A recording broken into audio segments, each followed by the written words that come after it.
So this is today's newspaper. So I hope you have read today's newspaper. No? Okay, so don't worry. Again, as I said, we will be focusing more on prelims orientation and hardly about mains. But there are some important articles we will discuss about the same. So as I have already shared, what are electoral bonds? So are they important for democracy? What are the important provisions of electoral bonds? So now prelims questions will be coming probably towards electoral bonds, right? What are the legal provisions? So these are the counter arguments that are given by the Supreme Court in relation to electoral bonds. So it's self-explanatory article, right? Probably the questions might come about Foreign Contribution Regulation Act, whether electoral parties can take funds from foreign countries or not. So are foreign donations accepted by electoral bonds? So as the clause says, only citizens of India are incorporated or established in India can take the foreign contributions. So KYCs nullify the argument that bonds are totally anonymous. But here a slight, the gray area is not everybody is privy to that particular information. It's not evident who gets the funds. So probably the chances that governments in power will have more access to data rather than other parties. Now, as all of you know, right to information is a part of fundamental rights, and that is my right to know to whom to vote. So that is why the affidavits, right? For example, whenever you are contesting for elections, you are supposed to announce your assets, not only your assets, your family assets as well. So why does all these things come into the picture? Because the voter has the right to information. So everything stems from that particular argument. So if Supreme Court actually wants to amend or give more power to the political parties in respect to electoral bonds, it should also say that political parties should come under Right to Information Act, because they are public organizations, right? Political parties do public service. So what they get substantial benefits from the governments. So they should also come under Right to Information Act. Now it's an important topic for your mains rather than prelims. For prelims, just focus on electoral bonds. I have already provided the notes. Those who have read it should be able to answer all the questions in the prelims. Now again, mains topic, India-Bangladesh relations, 50 years of liberation of Bangladesh. A very important probable mains question in GS paper 2, India-Bangladesh relations. Yesterday I have shared an article which will recap the entire thing about India and Bangladesh. Mostly it will also be covered in post-independence consolidation classes. Liberation War of 1971. Prelims question, Teesta River, the Feni River, what is the bridge? Yes? Maitri, again the names are relevant. All of you know, right, there is a bridge recently inaugurated by Prime Minister from India and Bangladesh. The river on which it is constructed is Feni River. That is more important. So Teesta River is a water issue that you have to focus in relation to India and Bangladesh. Right.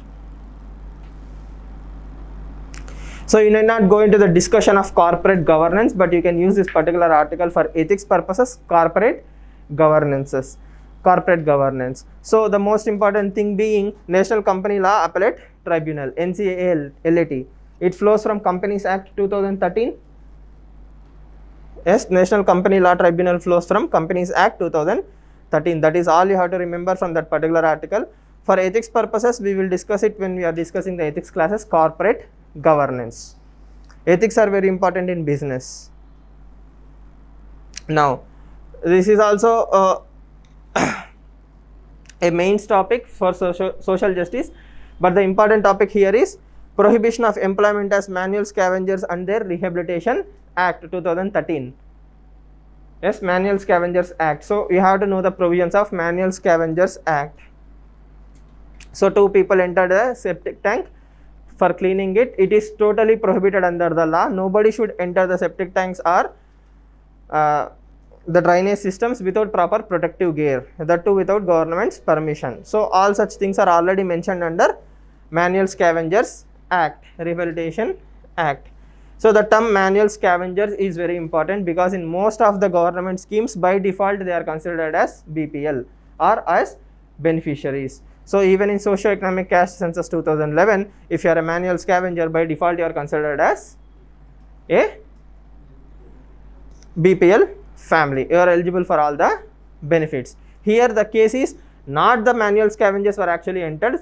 People who were hired for waiters were forced to get into the septic tank. That is the allegation, right? In any case, no matter what, Manual Scavengers Act prohibits such actions. Nobody should be entering the drainages because gases build up, chemical gases, toxic gases create, and it leads to suffocation, and he might lose the consciousness, and breathing the dangerous gas for a long period of time, the person will die in the septic tanks. So social justice very important. Manual Scavengers Act. Again, I saved this article for ethics purposes. You can understand PhD scholars, 4 others nabbed for duping, 500 for 7.5 crores. So education does not guarantee you moral values in the society. So based on the circumstances and situations, right, people will change. For example, yesterday I have posted a question in the group, right? Those who have answered the question without cross verifying the Google, they are honest and integral. Okay, those who have Googled to appear in the good books of me or to showcase in front of everyone, you know you are not having the character. You are ineligible for a UPSC aspirant. As simple as that. Okay, Sheelam Paramabhushanam. Character is everything. So those who know, who have done the genuine answering, you are good. Those who have showcased it, you also know. I didn't ask that question for testing your polity knowledge. I posted that question to test your ethics knowledge, right? Yes, in the same way, PhD scholar. PhD is one of the highest educational respect you can get anywhere in the society. Yes or no? Not only in India, anywhere in the planet, PhD, those who have done PhD are always respected. It's a tough thing to get into. So you are a specialist in one particular topic. So if you see that person who has done PhD with specialization in compensation management. So he's the one who is supposed to be compassionate or understand that, you know, when something wrong happens, how should I be compassionate? Instead of that, he chose his profession to rob people out of money. Yes, and there are movies like 21 where a maths teacher teaches probability to rob the casinos. So there are n number of cases throughout the world. It's not only unique in India. Knowledge when misused is more dangerous. So educated criminal is always a danger. Yes, the same thing happens in the Wire series also. He goes to economic classes to learn how to do the drug trade in a better fashion. Okay, so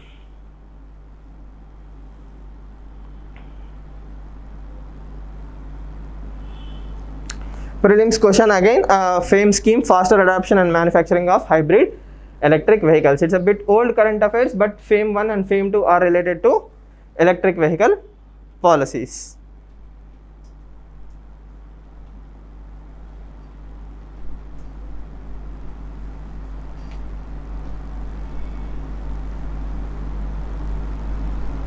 Right. This is a case about a person shooting a college girl in front outside her particular college. Yes, it is a case of stalking. If you remember why this article is more or less useful for your ethics perspective. Yesterday we were discussing the first minus. Every first minus is lead to long term ramification. So when this particular person who killed that particular girl, Nikita Tomar, he was convicted earlier, he was arrested earlier, but the police let him go because of out of court settlement. Yes, so every out of court settlement, that means instead of doing their job, the police have done something called as what we call as panchayat. Okay, they try to settle the issue with their own wisdom. That is not their job. They are executives. When a harassment case or a stalking has been filed by that Nikita Tomar, the police try to mediate, telling that particular political family, it's a political family, very powerful family, don't do cases and all those things. 4 years down the line, she was shot dead by that same person outside her own college. So that is why a public servant should not only have ethical and moral values, he should also abide by the code of conduct. So when rules and regulations are followed in entirety, probably she would have been alive. So every person taking a decision will have long-term ramifications. So that particular inspector never saw this coming. 4 years down the line, he will kill her. Okay, but he should be aware. Yes, See, I don't know that there is an apocryphal anecdote. The convict, the suicide bomber who killed Rajiv Gandhi. Okay, she gave a 500 rupee note to the constable who is manning the line.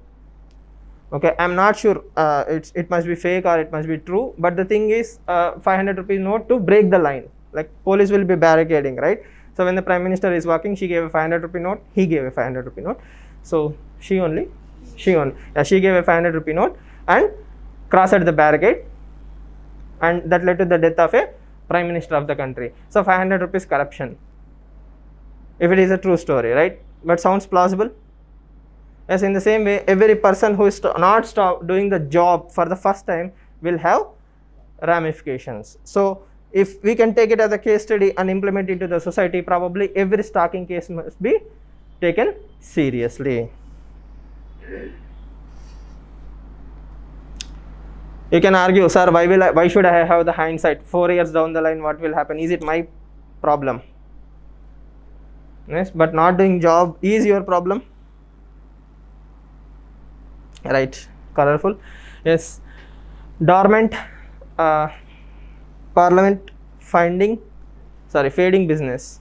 Okay, now this article is definitely useful for your GS paper too, and also ethics perspective as well. Why ethics?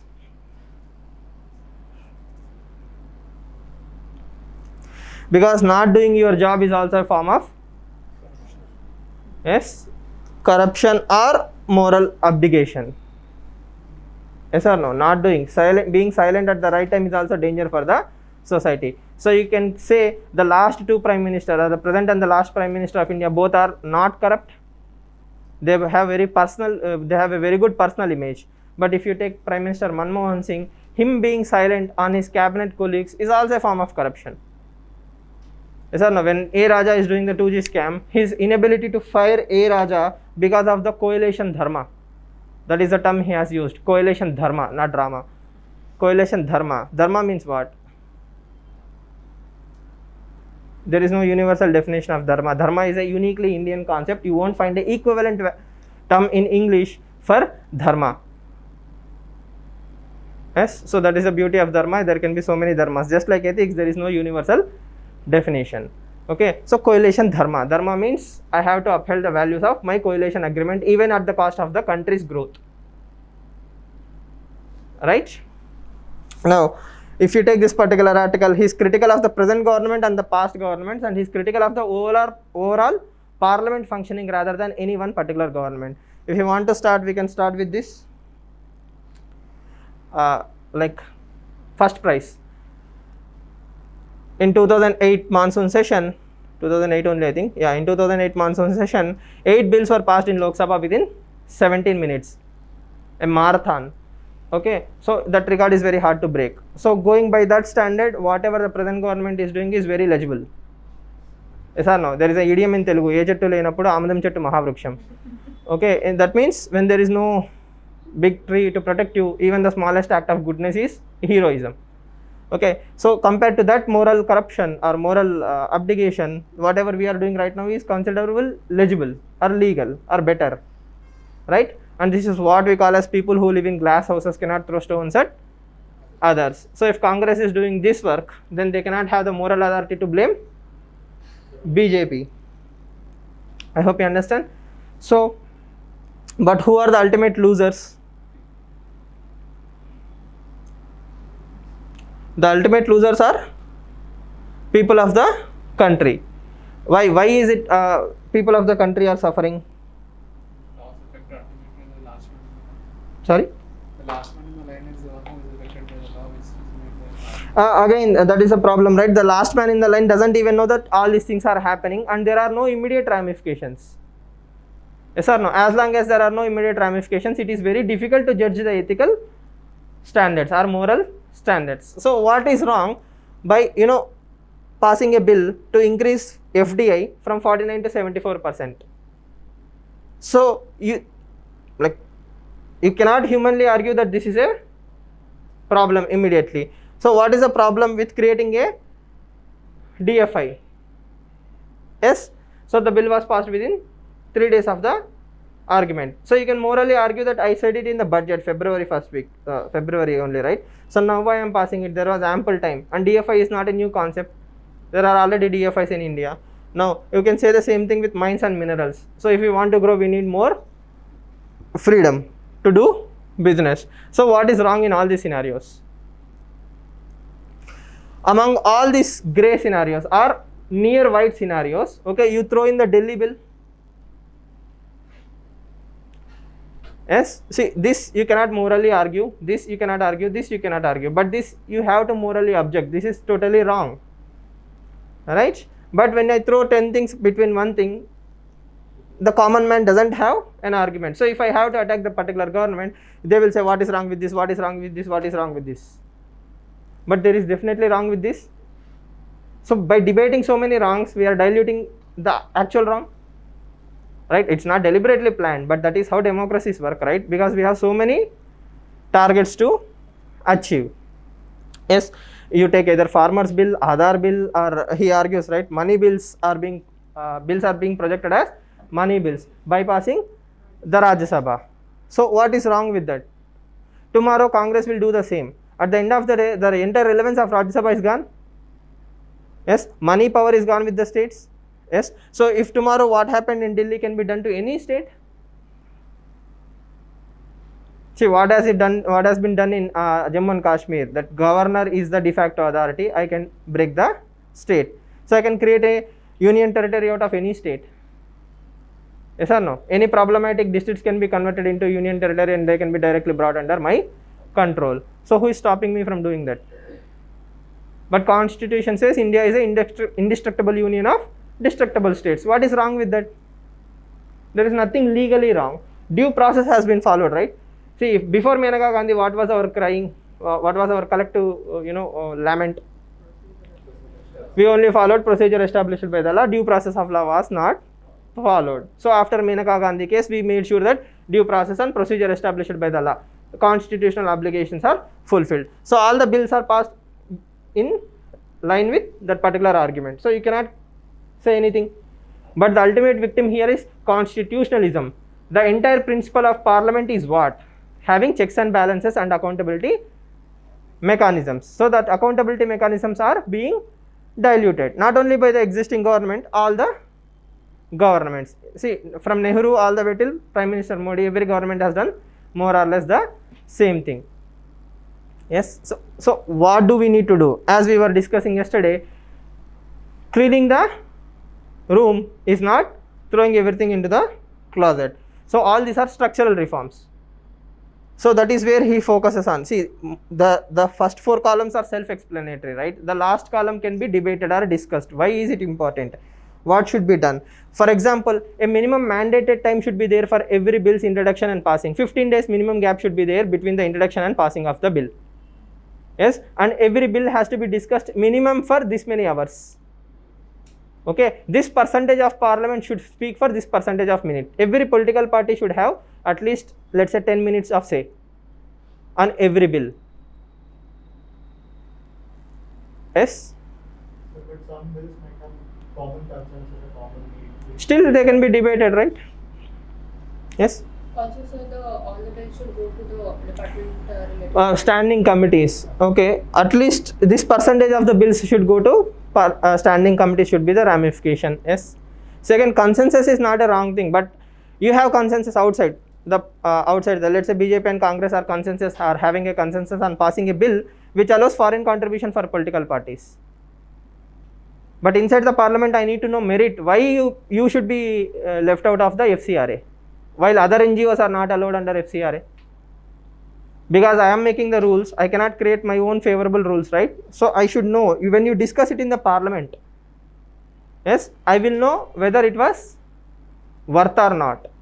So all discussions has to be brought out to the people. See, they are not discussing among themselves. They are discussing it for my sake. It's for the public awareness. That is why live proceedings are there. Yes. But again, the whole government is what if they create rules in favor of everyone, but not just in their favor, for the welfare. That is what I told you an example of FCRA, right? FCRA retrospective amendment has been done by both BJP and Congress. Okay, so that is wrong in so many levels. So, but mandating discussion for those things on which take the time for discussion of other. Every bill will have discussion. What other work do they have? They are elected for discussing the bills, right? See, you cannot say that Prime Minister's job is not discussing bill. His primary job is to be accountable to the people, and there is only one forum in the entire country where they are actually held accountable. That is Parliament. Yes. So if you want to save time on executive functions, make them efficient. Hire more IAS officers. Do more e-governance mechanisms. Yes or no? See, again, that is what I am saying. Once you do the structural reforms, you have to change all the way till everything. Yes? Again, is this where we can put in one nation, one election? Oh, no, I don't think so. One nation, one election will be... That will reduce the burden on the legislators. One nation, one election will reduce the burden and everything. There won't be any discussion, right? I mean, the entire parliamentary system will be redundant. It's what we call as presidential election indirectly. I will tell you an example. If somebody files a question in our Rajya Sabha or Lok Sabha, starred question or unstarred question, like what are the GST collections from this particular states? Okay, so who has to give that data? GST officer at that particular local level, the IRS or someone has to collect from his subordinates, manually verify it, then send it to the parliament, that particular secretary of that particular minister, finance minister secretary. Then they will verify, they will compile it, then it will be presented in the Lok Sabha. So you cannot make mistakes in that particular submission. Yes, so this is a manual process. This takes huge amount of time. This can be digitized, but that is not being done. Why? If every other day someone is asking more and more questions about how GST is being implemented, automatically that will force the entire system to get quick, updated. Right now, once in a blue moon, someone is asking you something, you are not investing in updating the systems. See, within Hyderabad, let's say there are 15 different GST offices. So all that data has to be collated, pooled. It has to be sent to the higher level. So it is taking a huge process. But if Parliament is discussing everything thoroughly, more and more time is spent in bringing in accountability at that particular level, automatically updation will happen at the lower level also. Okay, and again, systems are meant for people. We the people created the systems, right? We the people created constitution created systems. Systems are not running for the system's sake, systems are running for the people's sake. We the people are everything. So if I don't know what is happening in the parliament, then what is the purpose of having a parliament? And I means not me, the citizen of the country. Yes. See, again, whether Congress or BJP or whosoever, don't you think the BJP or this bill is a controversial bill? Yes, it gives all the power to Lieutenant Governor instead of the elected government. So that clearly violates constitutionalism. Okay, and there is no nobody's case until Supreme Court gives a judgment. Yes. So like we are deciding the time for discussion, we are limiting the number of bills to be passed in the parliament session. Why? Extend the parliament session. See, again, two things can be done. If a parliamentary standing committee report is there on a particular bill, the time required for debate can be reduced. Normally, you are not sending a bill to a parliamentary standing committee. You have to discuss it for 20 hours. Okay. If you send the bill to parliamentary standing committee, okay, you have to debate minimum for 5 hours. Right? You can always do the course correction. See, what is parliamentary standing committee report? Opposition parties, everybody will come together, discuss it threadbare, give a report, give an analysis. Okay, or you can do simple things. Why don't you create Niti Aayog and expand its capacity? Create bills by debating with every stakeholder and create template bills for 6 months on every topic. Okay, release a bill calendar. Okay, these are the bills we want to pass unless there is an emergency. Okay, throw it to Niti Aayog. Let Niti Aayog pool all the stakeholders. You are doing a bill on maternity termination pregnancy bill. Bring in the doctors, bring in the midwives, ASHA workers, right? It also include opposition. Yeah, everyone, right? It's not like only parliament, right? I am asking entire country to participate in the making of that particular bill. 6 months, take 6 months. Let Niti Aayog struggle over the bill. Then you bring into the parliament. then debate it. See, we are not so innocent to believe that parliamentarians are actually experts on all these topics, right? And even if they debate, very few parliamentarians actually debate very nicely on a particular topic. Okay, standing committees are where outstanding reports are produced. Yes, standing committees do what? They bring out the experts, they discuss a lot about lot of things, then the bill is polished. So probably a famous gynecologist or someone is a better person to talk about abortion rather than some MP who won on some agenda. Yes or no? Right? So what will happen? The bill will come to the parliament in a polished way, first of all. That can be, tailor suited to the needs of the country, whether the country is ready or not, blah blah blah and all those things. Let's say a doctor will say 6% of the GDP should be spent on health. Parliament will modify to 2.5. Fine. I understand the financial obligations. But in the doctor's perspective, 6% is fine. But I will tailor suit it. Those amendments are easy. Yes, creating a bill from the scratch is a very difficult process. And when you are making the IAS officers do all the bidding, you have a lot of power on them. You create bills according to your own needs. Are we clear? Yes, again it comes to the morality of the political parties, right? Every political party should have that moral authority. We are here for greater good, not for petty politics. Clear? Again, it's not about one particular political party or one particular bill. This is a theme of the parliament system in the recent times. So the parliamentary reforms are very, very essential for the country. See, he talks about two things. Judiciary's complacence.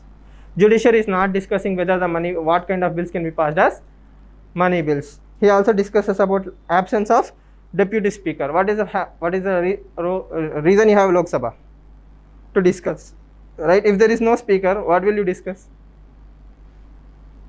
So such an important function has been abdicated. Neither the opposition party or the party in power are worried about such important stuff. See, again, if this article was written by anybody other than Chakshu Rai, I would have totally said it's a biased article. But he's the head of PRS, the think tank which creates and discusses each and every bill passed in the government. Nobody is better than him to discuss about this. Madhavan, PRS, right? Clear?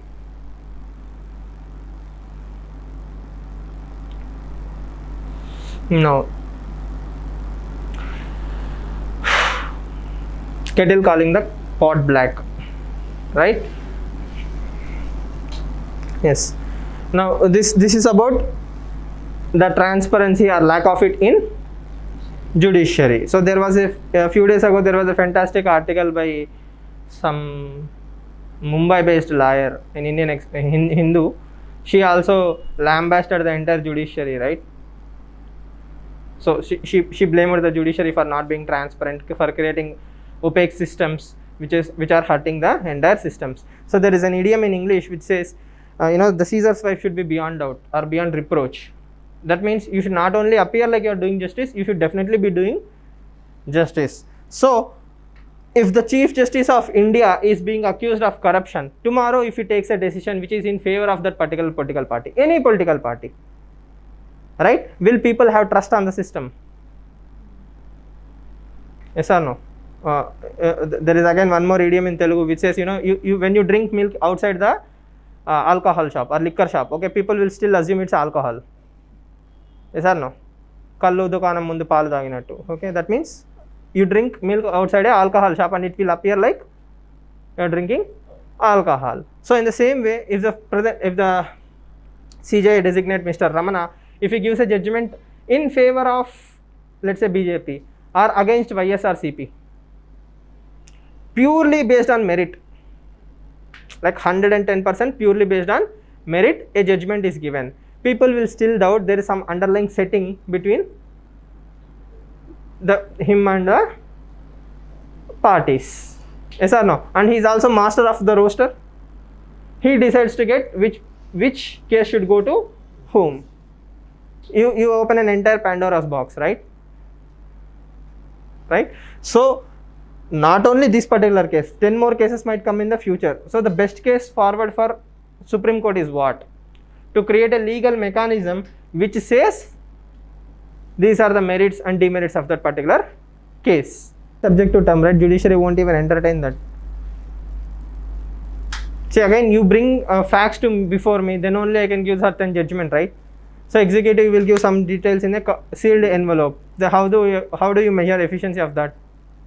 It's a Pandora's box. And again, 360-degree review is what? You scratch my back, I will scratch yours. Yes or no? You talk good about your subordinate, he will talk good about you. 360-degree is not only the boss is giving review of employees giving review of the employer also.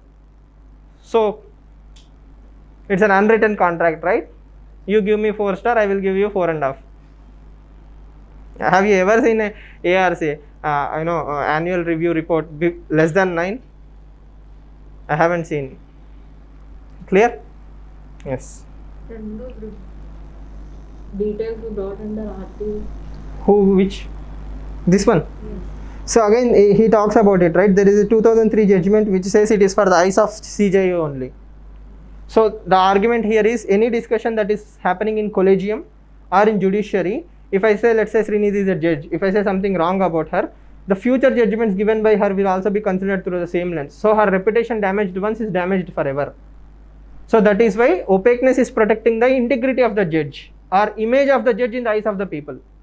So that institution cannot run without perception, right? So judiciary is one that institution which is perception management. The judge has to appear good. That is what this article says, right? There is Justice Maheshwari transfer. Okay, so any punishment in judiciary is transfer. Okay, you're sent from one high court to another court, from a bigger court to a smaller court. Okay, as a reward or as a punishment. Okay, that is the maximum you will get if you are doing something wrong in the judiciary, because perception management is everything.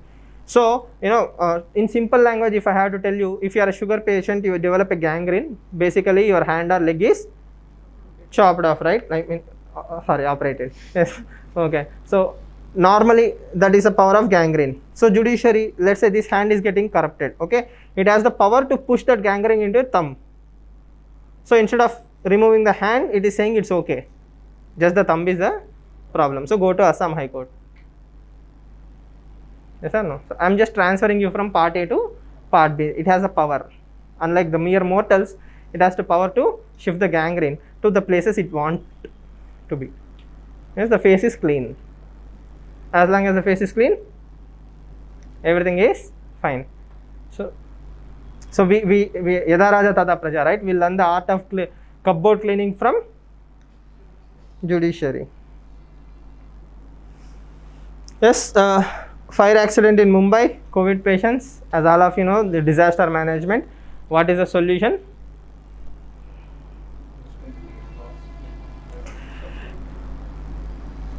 Every establishment has to be verified. Again, this is also about corruption. So when organizational values are not implemented in its totality, when you take a bribe and give permission to such hospitals which doesn't have proper fire safety mechanisms, somebody someday will die. Is it your problem? You don't have that moral consciousness, right, to worry about it. I am the officer who gave the permission, because of me those people died. If you have that lamenting, or if you have that guiltiness, probably you won't do such things, because you don't have such consciousness. What is the issue?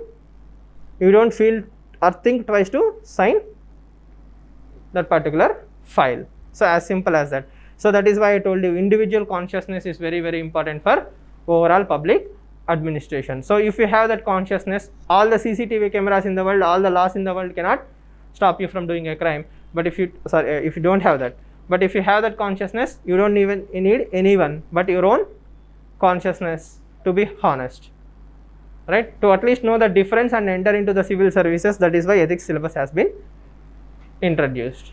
Okay, you can entertain an idea without accepting it. You can be ethical students but may not be officers.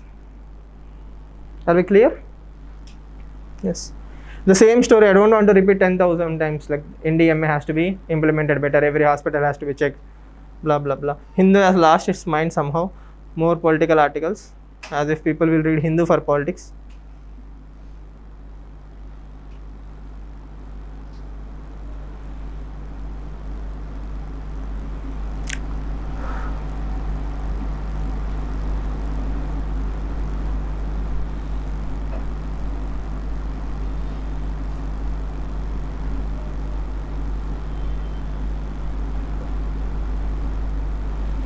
Yes, so these two are important articles for your prelims and mains perspective.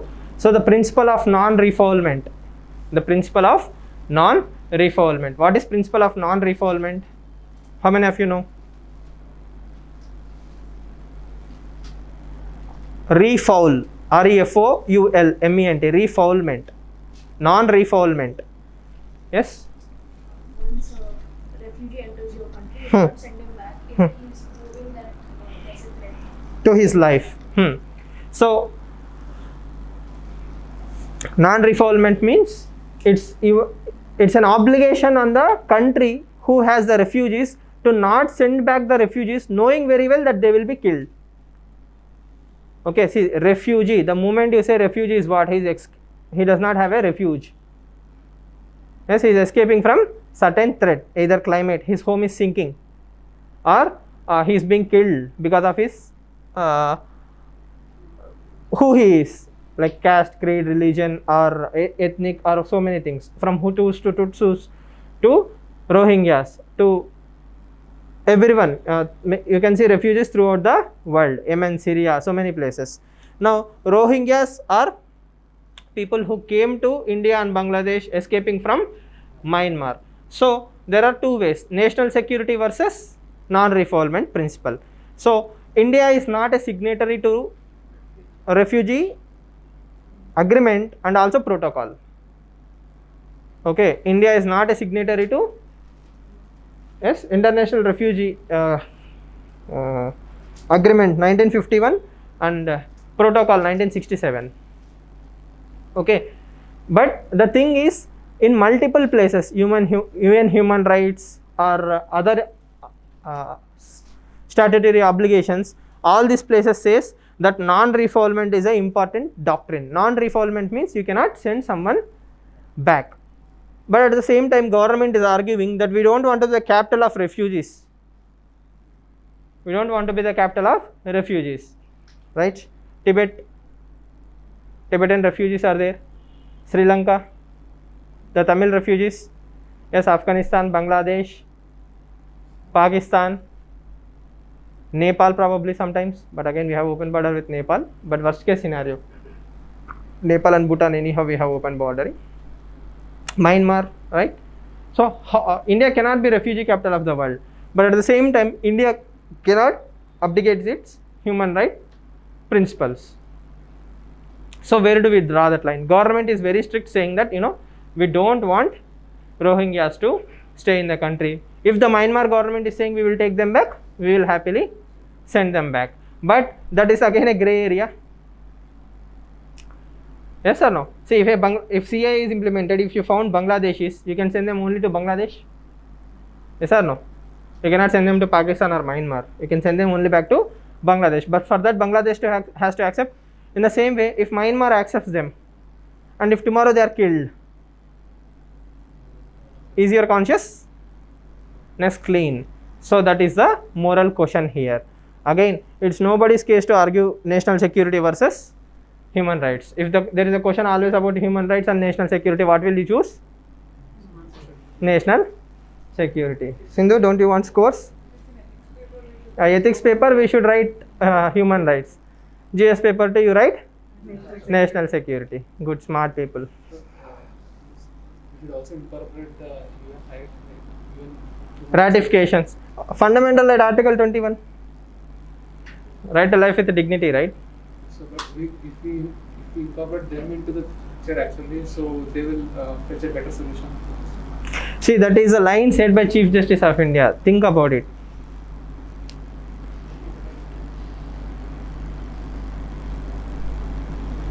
You still want to continue the debate? Read it again thoroughly. Yes, sir. At least they'll find protection within their own country. Yes, then fine. Then happily you can refall, right? Like, and we can send back. See, that is what he's saying. This is the question asked by Prashant Bhushan. But the question.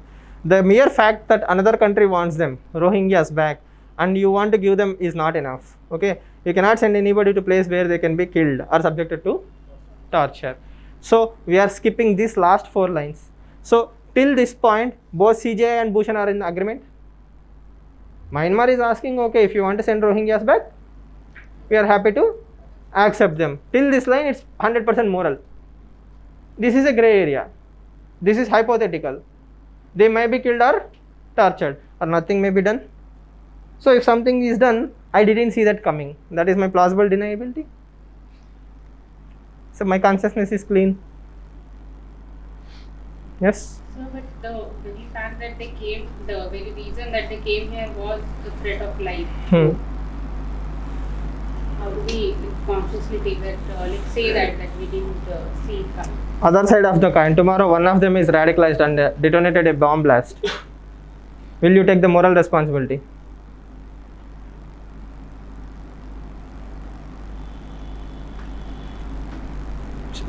Yes?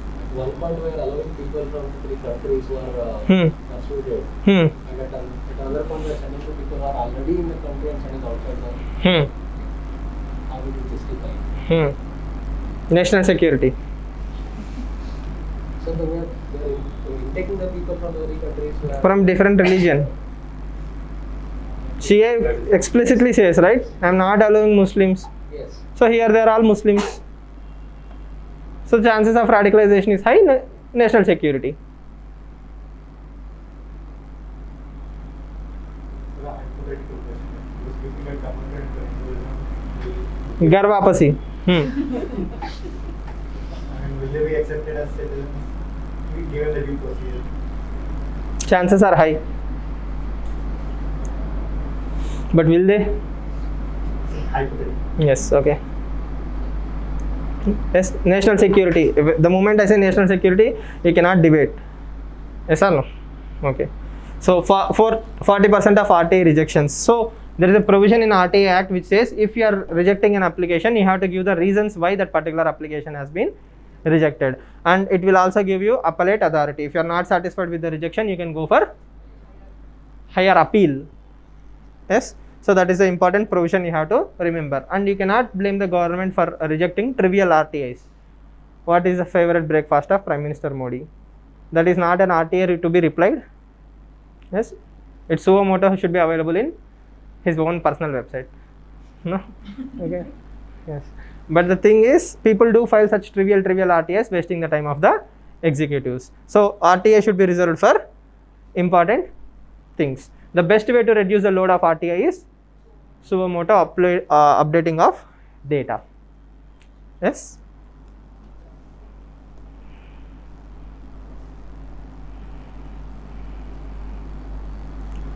Map pointing wise, Suez Canal becomes automatically important. Everything and anything related to Suez Canal is important. Post-independence consolidation and world history also it's important. What is the role played by India? Yes. So again, just for prelims perspective, map pointing, that is all you need to know.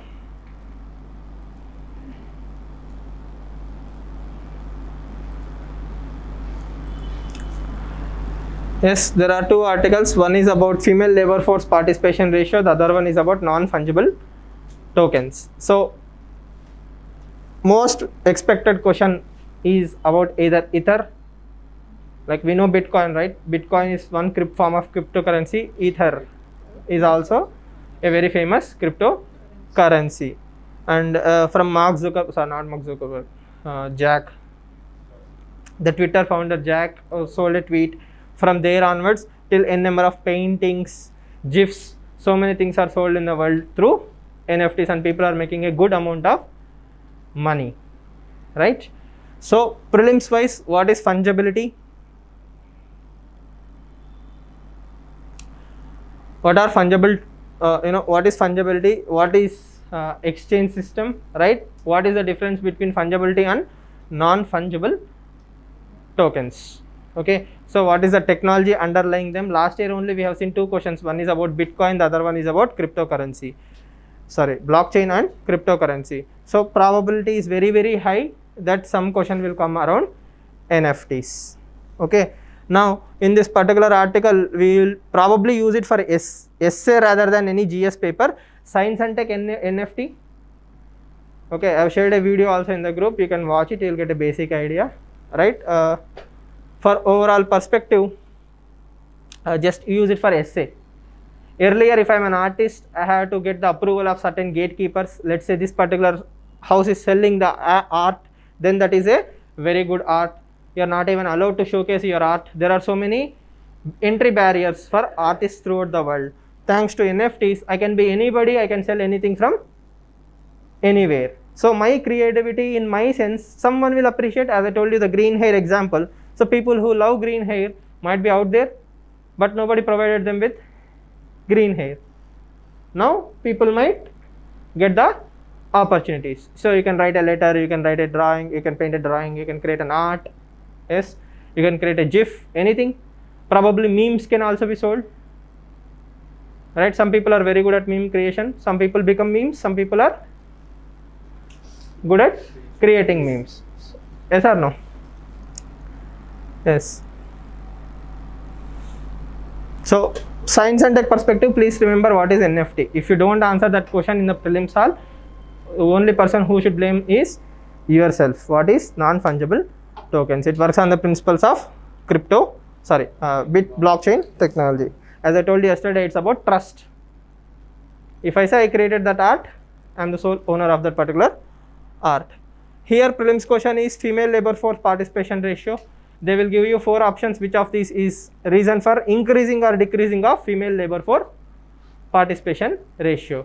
And for mains also it is very, very important. So we all discuss about women-led development, but here the topic is women empowerment itself. Women are not allowed to work. Why are they not allowed to work? And how is COVID pandemic accelerating that particular thing? Now mains perspective, you have to link it to something else. What is that? Applied ethics. Domestic work, right? Household work. Should household work be paid? That is an ethical question. That also links to patriarchy. So recently DMK and other Tamil Nadu parties are running, just like the Kamal Hassan parties, which says we will give certain amount of money to household work. So care economy should be paid or not? Yes. So on the one hand we are discussing about paid economy, on the other hand we are discussing about female labor force participation ratio. And the most important thing is gender dividend along with demographic dividend has to be reaped. Yes, there is enough empirical data which says if more and more women are coming into participation in labor force, GDP will also increase. So when we are worried about reaping the demographic dividend, we also should worry about reaping the gender dividend. Without all these things, we cannot become a $5 trillion economy, and shadow pandemic is causing a lot of damage to the entire prospects. So that is the importance of this particular article. Yes. Now prelims this time focus on textile industry, jute. Both of them are important because they are labor intensive industries. Textile and jute are labor intensive industries. They provide more employment, and most of the times, not stereotyping, women are employed in textile and jute based industries, small and cottage industries, right? Clear? So when you see any scheme related to jute or textiles in the prelims current affairs sources, please keep an extra eye or attention. All of you know the female labor force participation ratio, right? Number of women willing to work and are working in the overall labor force.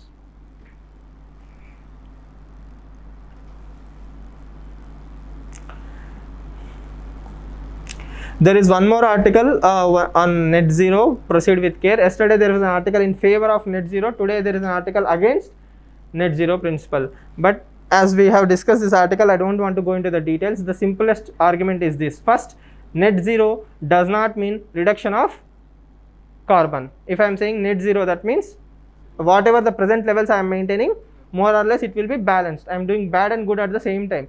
So nothing is going to change overall. Right? That is point number 1. Point number 2, that new argument of net zero balances out the Paris Agreement, which gives differential responsibilities. Differential responsibilities is what America has already grown, India is growing, India should grow at its own pace. Clear? Yes?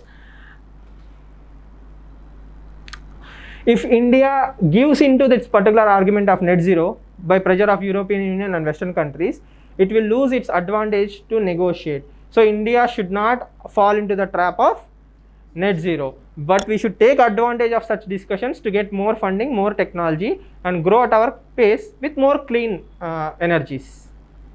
We can move towards clean energy without being binded by zero targets.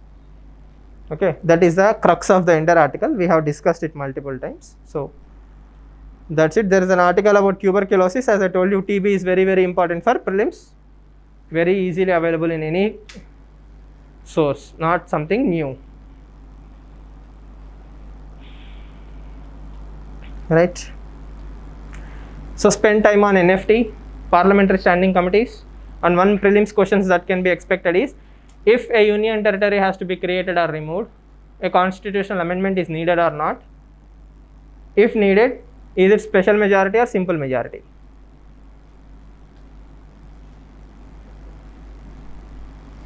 To create or destroy a union territory, is a constitutional amendment needed? If yes, is it a simple majority or a special majority?